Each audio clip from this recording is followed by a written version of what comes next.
याद रखो उत्तर प्रदेश के मेरे मुसलमानों, अगर तुम इस जुल्म का खात्मा करना चाहते हो तो सियासी ताकत बनो। मेरे पास कोई जादू की छड़ी नहीं है, मगर मैं तुमसे जो कुछ कह रहा हूं पूरे इखलास के साथ आपके सामने ये कह रहा हूं कि उत्तर प्रदेश हो या भारत हो, यहां पर हमको अगर अपने मसाइल को हल करना है, जमहूरियत और भारत का संविधान आपको इस बात की इजाजत देता है कि आप अपने वोट से अपने कैंडिडेट को कामयाब करें। उत्तर प्रदेश के मुसलमानों, क्या तुमने नहीं देखा कि कैसे समाजवादी ने यादवों को मुत्तहिद किया और समाजवादी पार्टी के बाप और बेटे मुख्यमंत्री बन गए?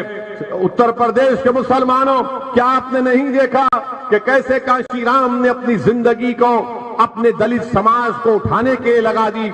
आज उस समाज का एक नहीं कई मर्तबा बहन जी उसके मुख्यमंत्री बन गए उत्तर प्रदेश की। उत्तर प्रदेश के मुसलमानों, क्या तुम नहीं देख रहे हो कि उत्तर प्रदेश में ठाकुरों की एक सियासी ताकत है? उत्तर प्रदेश के मुसलमानों, क्या तुम ये नहीं देख रहे हो कि ब्राह्मण समाज की एक सियासी ताकत और अहमियत है? उत्तर प्रदेश के मुसलमानों, क्या तुम नहीं देख रहे हो कि राजभर और बनियों की एक सियासी ताकत है? उत्तर प्रदेश के मुसलमानों, बताओ क्या कुर्मियों की ताकत नहीं है? ये बाराबंकी का जिला है, यहां पर समाजवादी के एक बहुत बड़े बेनी प्रसाद वर्मा लीडर होते थे। क्या बेनी प्रसाद वर्मा ने अपनी जिंदगी नहीं लगा दी यहां पर कुर्मी समाज को उठाने की और उनकी सियासी ताकत दिखाने के लिए?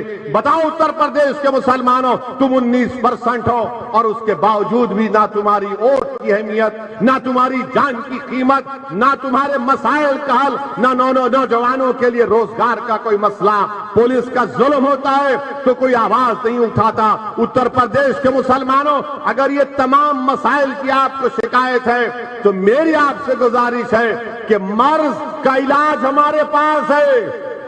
ये मर्ज का इलाज हमारे पास है और उस मर्ज का इलाज ना समाजवादी पार्टी के पास है, ना कांग्रेस के पास है। इस मर्ज का इलाज, ये मर्ज याद रखो, ये मर्ज बहुत बढ़ चुका है, ये मर्ज, ये डिजीज बहुत बढ़ चुकी है। अब इस मर्ज का इलाज करना है। इलाज आप कैसे करेंगे? जज्बाती तकारीर से नहीं, नारों से नहीं, थाली मार कर नहीं, बल्कि अपनी पार्टी के उम्मीदवारों के हक में वोट देकर, उनको विधायक बनाकर, उनको असेंबली में भिजाकर, उनको सांसद बनाकर, पार्लियामेंट में भिजाकर, इस मर्ज का इलाज सिर्फ यही है कि मुत्तहिद हो जाइए, अपने वोट से अपने पार्टी को और अपने कैंडिडेट्स को कामयाब करिए। बेनी प्रसाद वर्मा ने जिंदगी लगा दी अपने कुर्मी समाज को उठाने के लिए। आज उत्तर प्रदेश में कुर्मी समाज को इज्जत की निगाहों से देखा जाता है। बताओ उत्तर प्रदेश के मुसलमानों, तुम्हारी जान की कीमत नहीं, तुम्हारी वोट की अहमियत नहीं, तुम्हारे कोई मसाइल को हल नहीं किया जाता। और जब कभी चुनाव आते, अब आ रहा है विधानसभा का चुनाव, तो ये हमारे कौम में जो दल्लाल हैं, जिनको आप दल्ले कहते हैं, ये तमाम के तमाम दल्ले आएंगे और उत्तर प्रदेश के मुसलमानों से कहेंगे ये हमारी जिंदगी और मौत का इलेक्शन है। कहेंगे, कहते हैं ना कि हमारी जिंदगी मौत का इलेक्शन है। मुसलमानों, क्या 2014 का इलेक्शन जिंदगी मौत का नहीं था? क्या 2007 का विधानसभा का चुनाव जिंदगी मौत का नहीं था? क्या 2002 का विधानसभा का चुनाव जिंदगी मौत का नहीं था?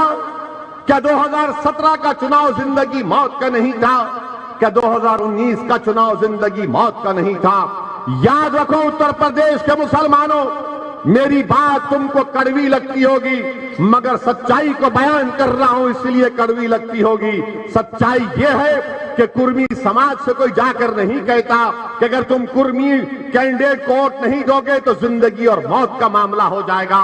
कोई यादवों को जाकर नहीं कहता कि अगर तुम यादव को वोट नहीं दोगे तो जिंदगी और मौत की बात हो जाएगी। कोई ब्राह्मण समाज के लोगों को जाकर नहीं कहता कि वोट नहीं दोगे तो जिंदगी और मौत की बात हो जाएगी। कोई ठाकुरों से जाकर नहीं कहता कि अगर ठाकुर को वोट नहीं दोगे तो जिंदगी और मौत की बात हो जाएगी। कोई राजभरों से जाकर नहीं कहता। आखिर उत्तर प्रदेश में 19% मुसलमानों को क्यों डराया जाता है मौत से? क्यों डराया जाता है कि चुनाव आ गए, जिंदगी और मौत का बात हो गई? असदुद्दीन अवैसी आता उत्तर प्रदेश को, मैं यहां पर अपनी मकबूलियत के लिए नहीं आया हूं, मैं यहां पर अपनी अना की तस्कीन के लिए नहीं आया हूं, मैं यहां पर अगर आया हूं तो इन जालिमों के जुल्म को देख कर आया, वरना मैं नहीं आता हैदराबाद से, मैं नहीं आता हैदराबाद से।